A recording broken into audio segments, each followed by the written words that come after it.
गांव के बाहर एक छोटे से घर में रमेश नाम का एक गरीब मजदूर अपने परिवार के साथ रहता था। वह ईमानदार और मेहनती था, लेकिन उसकी मजदूरी इतनी कम थी कि वह अपने परिवार का ठीक से पालन पोषण नहीं कर पाता था। एक दिन खेत में काम करते हुए रमेश ने अपने दोस्त मोहन से कहा, मोहन, मुझे लगता है कि मुनीम जी हमें कम पैसे देते हैं। इतनी मेहनत के बाद भी घर चलाना मुश्किल हो गया है। मोहन ने सिर हिलाते हुए कहा, हाँ रमेश, मुझे भी ऐसा ही लगता है, लेकिन हम क्या कर सकते हैं। मुनीम जी ठाकुर साहब के सबसे खास आदमी हैं। शाम रमेश ने घर जाकर अपनी पत्नी सीता से कहा, सीता, मुझे लगता है कि हमें हमारी मेहनत का सही मूल्य नहीं मिल रहा है। सीता ने चिंता व्यक्त की। रमेश, अगर यह सच है तो हमें कुछ करना चाहिए। तुम मुनीम से क्यों नहीं बात करते? रमेश ने हिम्मत जुटाकर अगले दिन मुनीम श्यामलाल से मिलने का फैसला किया। वह ठाकुर साहब के घर पहुंचा और मुनीम से कहा, मुनीम जी, मुझे कुछ बात करनी है। श्यामलाल ने आंखें फेरते हुए कहा, क्या बात है रमेश, जल्दी बोल, मेरे पास और भी काम है। मुनीम जी, मुझे ऐसा लगता है कि मेरी मेहनत के हिसाब से मुझे पूरी मजदूरी नहीं मिल रही है।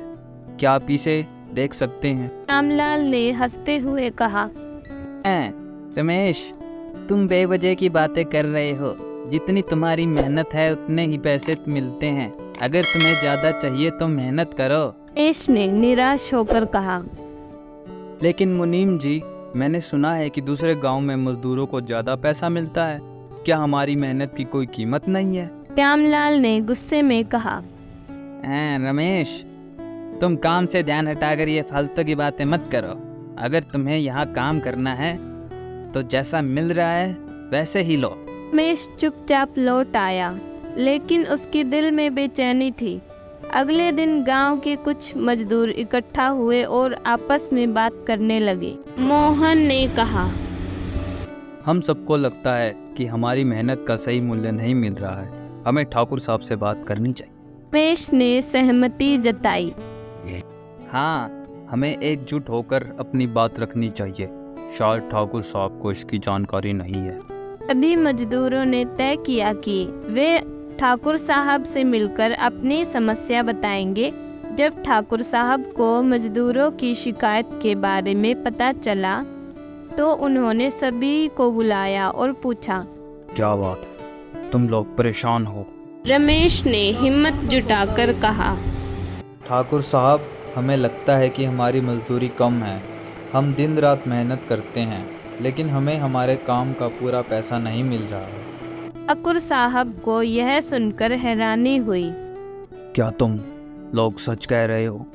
मुनीम श्यामलाल तो कहता है कि सब कुछ ठीक है। मोहन ने कहा, ठाकुर साहब, अगर आप खुद से हिसाब देखेंगे तो सच्चाई सामने आ जाएगी। ठाकुर साहब ने तुरंत श्यामलाल को बुलाया और कहा, श्यामलाल, मुझे तुम्हारे हिसाब किताब की जांच करनी है। मजदूरों को शिकायत है कि उन्हें सही मजदूरी नहीं मिल रही है। श्यामलाल घबरा गया और कहने लगा, ठाकुर साहब, यह सब झूठ है। मजदूर झूठ बोल रहे हैं। लेकिन ठाकुर साहब ने खुद से जांच करने का फैसला किया। उन्होंने सभी रिकॉर्ड की जांच की और पाया कि श्यामलाल ने मजदूरों की मजदूरी में हेरफेर किया था। उन्होंने गुस्से में श्यामलाल से कहा, श्यामलाल, तुमने मेरा विश्वास तोड़ा है। तुम्हें तुरंत यहाँ से निकल जाना चाहिए। श्यामलाल ने सिर झुका लिया और गांव छोड़कर चला गया। ठाकुर साहब ने मजदूरों से कहा, मुझे माफ़ करना, मुझे इस बात का अंदाज़ा नहीं था। आगे से तुम लोगों को तुम्हारी मेहनत का पूरा पैसा मिलेगा। रमेश और बाकी मजदूरों की आंखों में खुशी के आंसू आ गए। उन्होंने ठाकुर साहब का धन्यवाद किया और खुशी खुशी अपने काम पर लौट आए।